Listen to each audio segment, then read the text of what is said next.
El tema que me sugirió el profesor Martín Echevarría cuando me invitó a participar en este congreso y en la publicación es un tema de los que me gustan. Me gustan por un motivo, porque es hacerles, y es lo que voy a hacer, unas reflexiones sobre de dónde venimos y a dónde estamos y a dónde vamos. Bueno, lo de a dónde vamos a ver, ¿no? Y no entrar tanto en detalles. ¿Por qué? Porque los detalles de lo que yo podría hacer lo van a hacer las mesas redondas que va a haber a lo largo de tanto de la jornada de hoy como de la de mañana. Y esto es así porque, dando de dónde venimos y a dónde vamos, es que se está produciendo, y ya en las dos intervenciones de esta mañana se ha hecho notar, un cambio en el paradigma de las relaciones intrasocietarias en las sociedades de capital. Si hacemos un brevísimo recorrido histórico sobre la cuestión, vemos que en el año 1951, cuando se aprueba la primera ley de sociedades anónimas española, aunque había precedentes y se había sociedades anónimas por otras normas, pero la primera ley ordenada, la responsabilidad de los administradores prácticamente se remitía al artículo 144 del Código de Comercio vigente y era responsabilidad por dolo o culpa grave, punto. Esto siguió así muchos años hasta que se introdujo este principio de que los administradores debían actuar con la diligencia de un ordenado comerciante, ordenado empresario y un representante leal. Principios que son los que hoy en día aún se mantienen en el texto vigente de la Ley de Sociedades de Capital, aunque obviamente mucho más desarrollados, porque ahora se dedican no solo a esa frasecilla que ocupaba dos líneas en la antigua Ley de Sociedades Anónimas, sino que se contienen varios artículos donde se desarrollan del 225 al 231 estas dos obligaciones, y lo que es más importante, ahora se incluyen las responsabilidades en los artículos 232 y del 236 al 241 bis. Esto del bis ya nos indica que es que le han metido algo más a los administradores de responsabilidad porque que se les pasó en la primera vuelta, digámoslo así. Bien, esto no es sino el reflejo de un estado de pensamiento, ¿no? Ya desde el año... bueno, si ya nos remontamos a Adam Smith en su obra clásica sobre el análisis sobre la riqueza de las naciones, ya decía que era evidente y claro que había un conflicto de intereses permanente entre los administradores de las sociedades y los accionistas. ¿Por qué? Porque unos tenían intereses cortoplacistas, otros tenían intereses largoplacistas, en fin. Bueno. Y esto, como digo, que ya es del siglo XVIII, pues se retoma curiosamente a partir sobre todo de la primera gran crisis financiera, porque estas cosas de la responsabilidad de los administradores parece que va a golpe de crisis. Un poquitito antes, en el año 1927, cuando en Estados Unidos comienzan a publicarse obras analizando precisamente esta cuestión. Es decir, ¿qué es esto de que los administradores hagan lo que les dé la gana en las sociedades, ignoren a los accionistas, ignoren sus intereses y vayan más bien a perseguir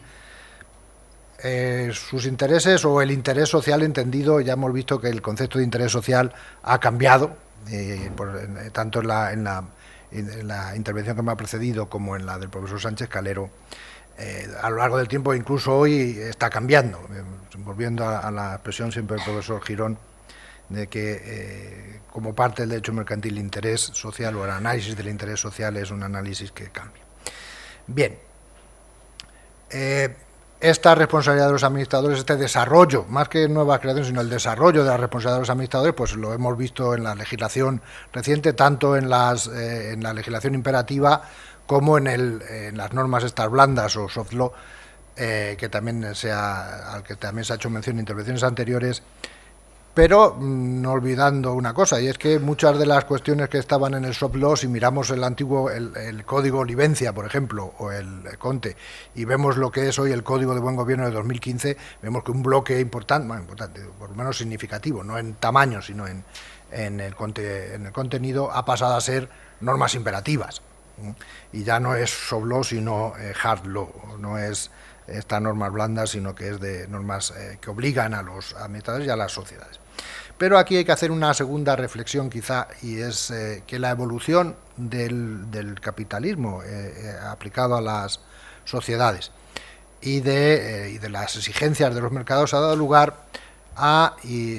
lo que en otros países ya es desde hace mucho tiempo es así. Es decir, si vemos en el mundo anglosajón no se habla de sociedades anónimas, ¿verdad?, sino sociedades abiertas, sociedades cerradas, limited y public PLCs, o sea, compañías cotizadas y no, por decirlo de una manera más.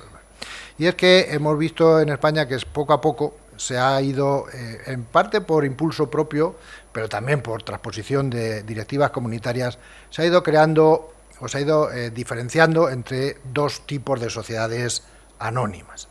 Las sociedades anónimas ordinarias y las sociedades anónimas cotizadas, que aunque se siguen llamando anónimas, yo recuerdo siempre que cuando yo estudiaba licenciatura, un profesor que tenía de Derecho Público, de Derecho Constitucional, bueno, entonces de Derecho Político, porque todavía eso de la Constitución no había, decía que cuando hay una institución jurídica muy clara y conocida y se le pone un apellido, es que ya no es eso. Y ponía el ejemplo de la democracia orgánica que había entonces aquí, que decía, mira, que eso no es democracia, ¿no? Pero aplicaba también se aplicaba también a otros conceptos, como el leasing, bueno, el arrendamiento financiero. Cuando pones financiero arrendamiento, que no es un arrendamiento, que es otra cosa. Bueno, pues una sociedad anónima cotizada ya empieza a ser otra cosa distinta de la sociedad anónima. Y si vemos simplemente la ley de sociedades de capital, hay nada menos que 47 artículos, me he molestado en mirar y contarlo, que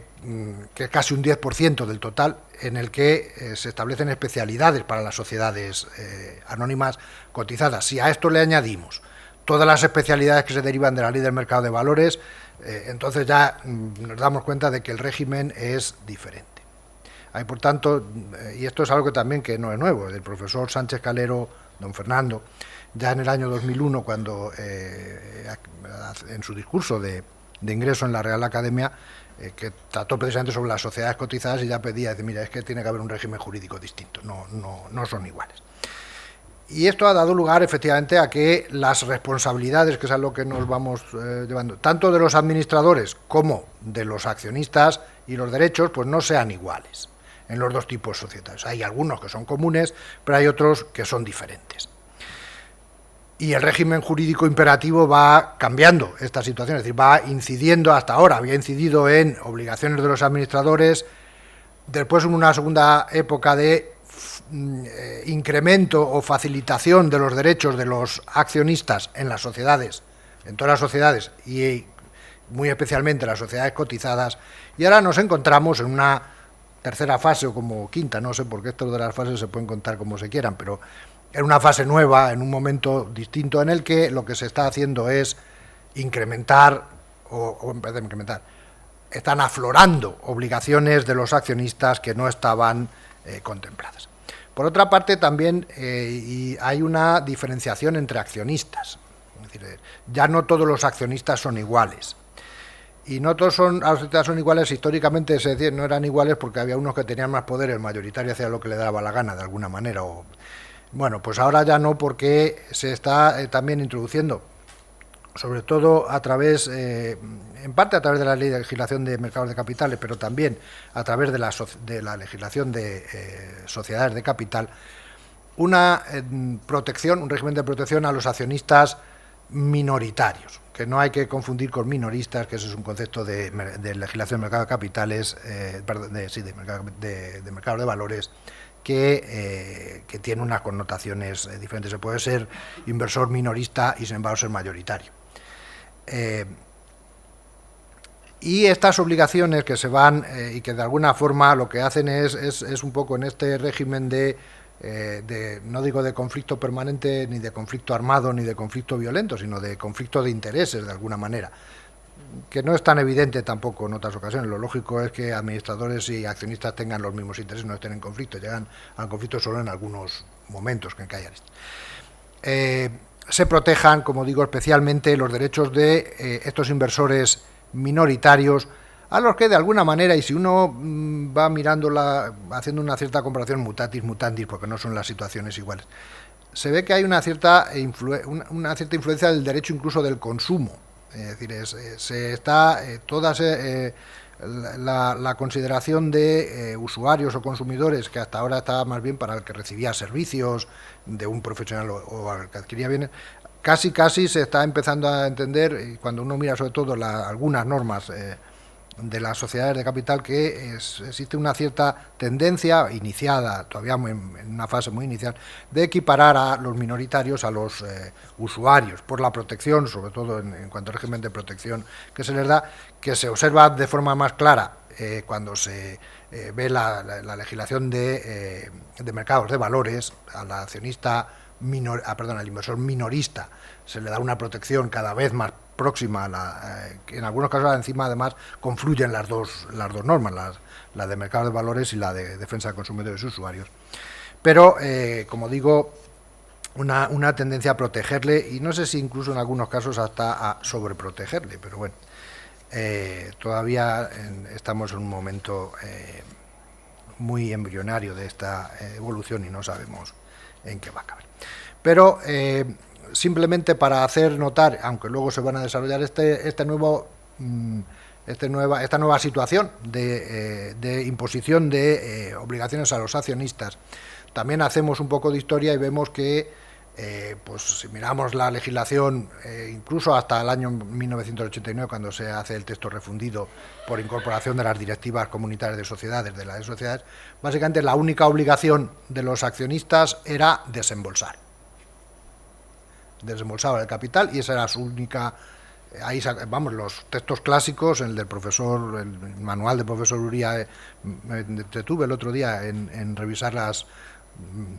docena de ediciones que tengo y en todas no lo cambiaba desde el año 1950 y tantos, que hasta la última edición que he visto del 2001. En todas dice la principal, si no única, además es esta.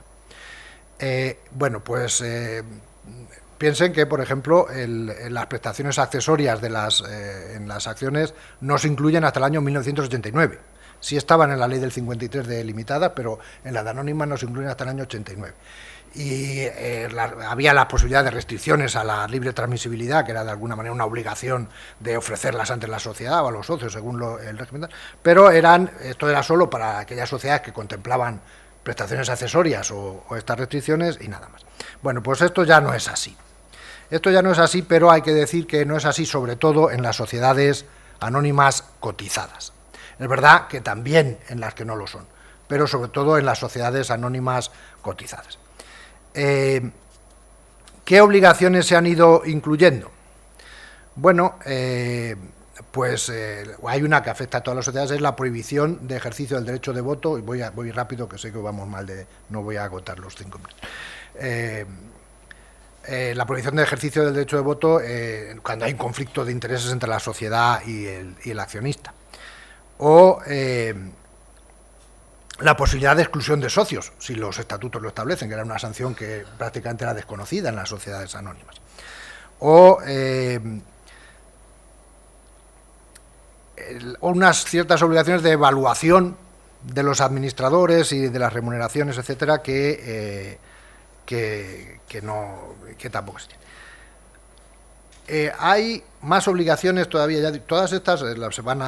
por eso simplemente las comento como ejemplos, y sin ser exhaustivo, porque hay alguna más. Pero hay otras obligaciones, la ya por fin implantada del artículo 348 bis, que estaba ahí 10 años entrando y saliendo de la vigencia nunca, de la ley estando siempre, pero bueno, sobre la obligación, que es una obligación, está puesto no así, pero no configurado de esta manera, pero en definitiva es una obligación de los mayoritarios de votar a favor de la distribución de dividendos en los supuestos en los que la ley lo contempla. O la obligación de no adoptar acuerdos que, aunque no perjudiquen estrictamente el interés social, de alguna manera perjudiquen los intereses de los minoritarios para favorecer a los mayoritarios. O la obligación, por ejemplo, de publicitar los pactos parasociales en las sociedades cotizadas. No entro en más, porque ya digo que hay más ejemplos de más obligaciones que se van incorporando, y en aras de no pasarme demasiado del tiempo, pues no vamos a entrar. Hemos hablado un poco de dónde vamos y dónde estamos, y a dónde vamos, y a dónde vamos. Bueno, pues nadie tiene la bola de cristal aquí, y en esta materia además ya vemos que con las indefiniciones que hay sobre ciertos conceptos, como el básico de interés social, pues es difícil. Pero lo que sí que parece claro es que se va a una diferenciación normativa de tipos entre sociedades anónimas cotizadas, sociedades anónimas no cotizadas, en esta segunda, en las cotizadas, va a haber obligaciones adicionales, algunas no solo para los socios en general, como hemos visto, sino para socios específicos. Por ejemplo, la legislación de instituciones de inversión colectiva obliga a las gestoras de las instituciones de inversión colectivas a acudir y votar a las juntas generales. O ya se ha mencionado repetidamente la modificación de la directiva sobre favorecimiento de participación de los accionistas, recientemente modificada en el 2017, pendiente de transposición, que obliga a los inversores institucionales, bien es verdad que con una definición y delimitación de inversor institucional, me atrevería a decir que es ridícula, porque no afecta nada más que a un pequeño mínimo grupo de lo que son de verdad inversores institucionales, pero bueno, que les obliga también a hacer pública su política de participación, de qué van a hacer cuando respecto de las inversiones. Bueno, pero todo esto es siempre para las sociedades cotizadas, como lo vemos, aunque son obligaciones de fuera de la ley de sociedades anónimas, de sociedades de capital, son siempre para estas sociedades. Y va a haber también una clara diferenciación entre accionistas minoritarios y no minoritarios, sean o no de control, porque hay obligaciones que se imponen a accionistas que no son de control, sino que son simplemente significativos. Por ejemplo, la obligación de comunicar las participaciones, los altos, cuando exceden o bajan de determinados porcentajes de participación en sociedades cotizadas. Bueno, y con esto también, con ánimo de que les queden más ganas, y como decía el profesor Emparanza, lo termino ya y muchas gracias por su atención.